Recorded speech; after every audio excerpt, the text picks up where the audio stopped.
Cette chanson, elle est magnifique. Moi, je l'adore, Claudio. Ouais. Raconte-nous comment tu as dormi la nuit que tu as écrit cette chanson. Bon, c'était vraiment une nuit que je ne peux pas oublier parce que c'était une période vraiment difficile pour moi et pour mes proches. Ouais. J'ai perdu un grand frère. Il y a aussi Carbon Nandip. Ouais. Il y a aussi d'autres influenceurs qui mouraient. Donc du coup, on me disait c'est toi le prochain et tout et tout. Je dormais pas la nuit et maintenant pour m'occuper, j'écrivais. Donc c'est une période que tu as senti mauvaise. Ouais. Mais est-ce que quand on te disait que le prochain c'est toi, tu avais peur? Est-ce que tu tremblais, tu paniquais? Bon, je veux pas dire que j'avais peur, mais ça m'affectait quand même. Okay. Parce que tous les jours, on me montrait des vidéos. On me disait, hey, telle personne a dit que tu vas mourir, c'est toi le prochain et tout et tout. Laura Kameni. Ouais, ouais. Donc c'était un peu ça. C'était un peu ça. On me rappelait tous les jours. Mais il y a quand même une vague sombre à cette période-là avec plusieurs influenceurs, des artistes qui ont perdu la vie. Et il y a beaucoup de choses qui se disaient. Est-ce que toi tu as cru en ces choses-là? Bon, moi personnellement non. Personnellement non. Surtout, ils ont beaucoup parlé des personnes qui sont décédées, qui étaient décédées. Du coup, moi je connaissais avec qui je traînais. Ouais.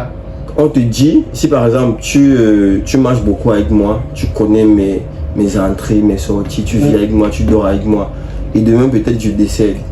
Quelqu'un de dehors te dit Claudio était comme ça, Claudio était comme ça. Pourquoi je ne crois pas. Voilà. Donc, si je crois, ça veut dire qu'il y a un problème. Voilà, ça veut dire qu'il y a un problème, ça veut dire qu'il y a un souci. Tu parles avec quelqu'un du matin au soir, vous êtes tout le temps ensemble, vous tournez ensemble, et quand la personne décède, on te dit bon, la personne était comme ça. Non, tu vas pas vite avaler ça. À part si on te montre des preuves. Ouais, il y a beaucoup de choses qui se sont dites. Toi, tu as décidé de faire cette chanson-là également parce que tu pensais à Cabrel Nandip. Ouais. Que représentait Cabrel Nandip pour toi? Bon, Cabrel Nandip pour moi était comme un mentor, un grand frère, un papa, si je peux dire ça comme ça.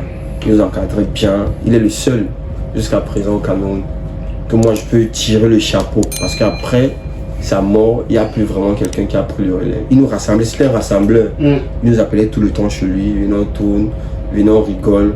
Il ne voulait même pas qu'on rentre. On se retrouvait en train de rentrer peut-être à 2 h du matin. Juste parce qu'il voulait être avec nous, il voulait dialoguer avec nous. Ouais.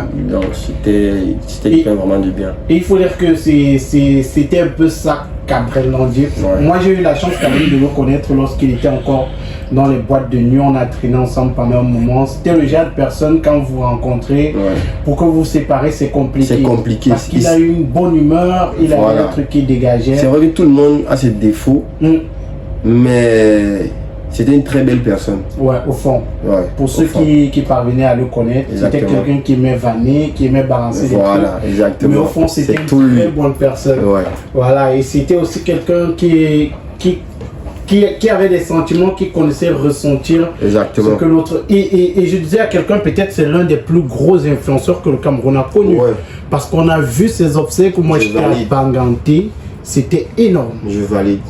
Mais on a remarqué quand même que tu étais absent à ces obsèques. C'est vrai, j'étais pas absent parce que... Les gens se sont posé beaucoup de questions, Claudio. Ouais, ils vont peut-être te dire que j'étais absent parce que j'avais peur, non. Non, c'est pas ça. C'est juste que ma daronne m'a dit ne pars pas là-bas. Il y aura beaucoup d'ondes négatives et tout. Ouais. Et c'est pas mon village. Je connais personne là-bas. Je pouvais pas aller là-bas seul. Donc, elle m'a dit ne pars pas, je suis pas désobéi à ma daronne. Ouais, c'est le plus important. Nos mamans voient parfois ce qu'on ne voit pas. Donc merci d'être là une fois de plus, Claudio. Avant le titre Vanité, tu nous as sorti une belle chanson qui s'intitule Bolé. Ouais. C'est quoi Bolé? Bolé, c'est fini, c'est terminé. Ah ok, c'est comme au Camer, en franglais. Bolé. Bolé. J'avais écrit ça pour mon ami Dylan. Il avait eu des soucis avec sa meuf. Ok. Du coup, Bob? Oui, Bob. Ok. Du coup. C'était MK? Ouais, c'était MK. Ok. Quand je dis bien, ok. Il a lancé des petits pics, mettre en couple, l'amour est bien. Et on voyait les vidéos et tout. Voilà, mais quand c'est fini, Moi, je me suis vengé. Ok. C'était juste pour rigoler, mais après, ça a buzzé. Et je ne me rendais pas compte de la puissance de cette chanson jusqu'à ce qu'on soit, je crois que c'était au concert de Méthode. Ouais. À cette époque-là, tu marchais, tu avais eu un accident et tout, voilà. Donc, j'ai vu les gens, les jeunes qui étaient présents, le public réciter en chœur cette chanson. Ouais, moi-même, personnellement, j'ai étonné. Moi, personnellement, je ne croyais pas vraiment à la puissance de cette chanson jusqu'à ce que je sois à ce concert-là. Voilà. C'était énorme. Je propose qu'on écoute ça et on se reprend derrière. Claudio est là avec toute son équipe, les amis. On s'amuse sur la radio. Ouais.